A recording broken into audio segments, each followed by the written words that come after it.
So this is Man Liverpool versus Manchester City review, where we draw 11 points here ahead of the champions Manchester City with a 2-0 victory over the defending champions, which feels like a statement win, one of the statement wins of the season. And as we retain our 9-point lead over Arsenal in the title race. What a performance! What a performance from Liverpool. Absolute dominant throughout the whole game. We were puntable. Throughout the whole game. Manchester City, don't know what's wrong with Man City. I've already mentioned what could be wrong with Man City.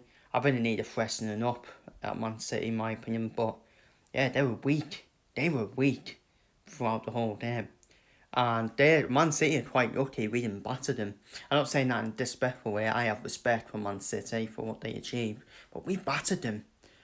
Especially in the first half. First half, we battered them. We should have had more. In my opinion. And all of a sudden, if we would have stored them chances, Man City, we thinking, don't do a 7. Like Liverpool did against Man United. And yeah, first goal was from Tori Dapo. Wonderful ball from Trent to find Salah. And Salah, lovely little pass to find Dapo. Wonderful one by Tori Dapo, who just stores with any part. If he stores with any part of the body, he does in. And that's what happened. He stored with any part of the body and it went in. Dupierre. Obviously, we had other chances. Van Dijk hitting the post as well. And then, obviously, Mo Salah. Then Mo Salah in the second half. The second half was a bit different, wasn't it? Man City kind of winning it. Kind of came into it, but they were still struggling to break us down. And a mess up from Man City at the back, which is so like Man City messing up at the back. Diaz done past the keeper, clear penalty, and that was the damn seal because Salah was never going to miss it then, like he did against Real Madrid. Salah was never going to miss, so that made it 2-0, and that was the game done. And for me, our midfield was superb last night. Our midfield was so dominant. Problem burst with Hazard, Sabotay. They were so dominant. So I think he needs to give one of them man of the match, in my opinion, because they were the strongest, in my opinion. Our defence was strong as well, but they had nothing to do. Our defence, really, with Gomez and Van Dijk.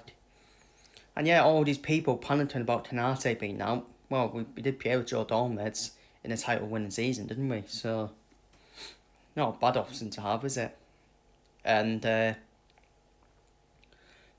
front three were very good in the first half. In the first half, they were very good. Second half, we were mansing the game, in my opinion. And yeah, I can't remember when we last had a comfortable win over Man City. Probably the Champions League, where we beat them 3-0. That was probably comfortable. Maybe the 3-1 win against Man City in the title winning season we had as well. Which, for me, this season is feeling like the 1920 season. It does feel like that for Liverpool all of a sudden, because everyone's looking at Liverpool thinking they're world here at the top at the moment. And I'm not saying anything's won yet, but I tell you what, it's a statement result from Liverpool, statement result from us. And look, I know I said in the past, I only see Man City as the threat. I still don't stand by that. I know that's controversial and bold, but I still think Arsenal are still in 12 points, in my opinion.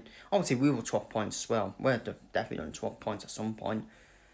But I still think Arsenal will 12 more points, in my opinion. I just don't think Arsenal are as good as the last 2 seasons for me. I really don't. I know they won easy at West Ham, but let's be real, they were what? They were 4-0 up. They still conceded 2, didn't they? They had a few niddles, didn't they, Arsenal? Obviously with the Van Bissaka, but that's not on to other day. And for me, the only way we can be stopped now if we get... I do agree with people when they say the only way we can be stopped if we get key injuries, in my opinion. Then all of a sudden, I think it's back on then if we get key injuries. But let's be real, we've had injuries to Canate, Diogo Jota, Alisson, Harvey Elliott, and we've been well here. We still manage the games well and take the games off. And yeah, one of our best performances of the season for me, but especially the first half. The first half was unbelievable. We were breathtaking in the first half. We were breathtaking. We were all over Man City. That's maybe down to Man City's struggles as well. And but yeah, now we move on to away to Newcastle. See, I'm humble and still don't be humble. Away to Newcastle and away to Everton. Dead in this 2 games. Away to Newcastle. It was tough for Arsenal and Man City, wasn't it? So could be a tough game. But they don't storm any Newcastle. That's the thing. They don't storm any. So, but that's from our preview and predictions, which will come straight after this. And yeah, the slot machine keeps marching on. Keeps marching on. 18 out of 20 wins, people. Wow. 18 out of 20 wins for a new manager. I don't think that's ever been done, has it? That's ever been done, that streak and that record. And it just does to show, doesn't it? Just does to show all this progress, trust the process and all that. We need to have 5 phases. That's what I did at Arsenal, by the way. And Arne Slot came in, not signing hardly anyone, and just came in and just said, you know what, I'm not going to change what's here, lads. I'm not going to change what's here. I'm just going to develop you, develop Fabregas, develop Diaz. That's what he did. That's what he's done. He's actually taught our players even more better and developed them even more. That's what he's done. And this is the thing. We're not going to get any credit at all from TalkSport, for example. Jim White and Simon Jordan. By the way, it's not just TalkSport, actually. It's Jim White and Simon Jordan. Straight away this morning, they just spoke about Man City straight away. What's going on with Man City? Hardly talking about Liverpool being top of the league. Obviously, I expect it from Simon Jordan because he's a Southerner.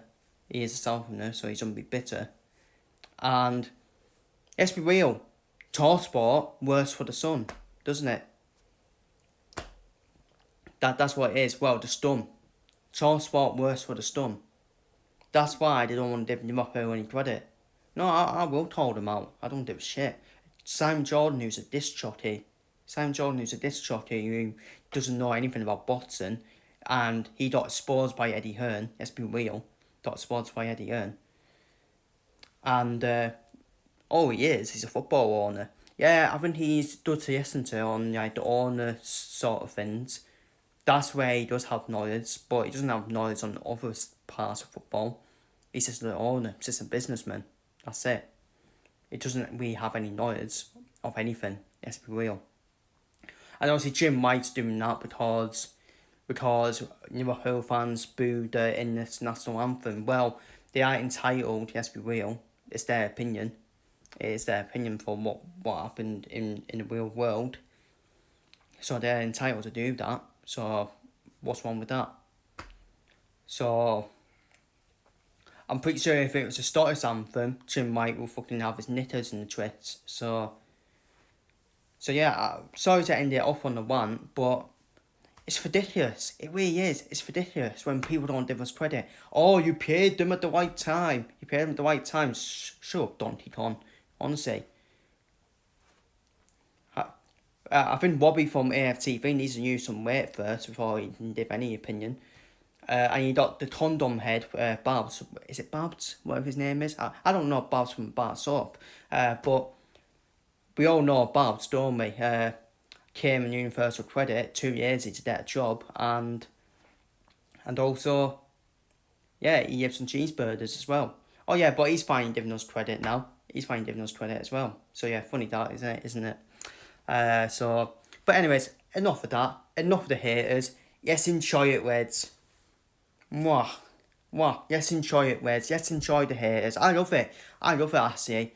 Yeah, just let them continue to hate. And yes, have another 19-20 season where we run away with it again. Oh, be fruitful. Mwah. Yes, keep striding on, Reds. Yes, keep striding on. And that's what it is. It's embarrassing for the rivals that Arne Slot came in, signed hardly no one, and he's marching on. So, feel free to leave your thoughts down below in the comments. Get in the fucking Reds. Get in!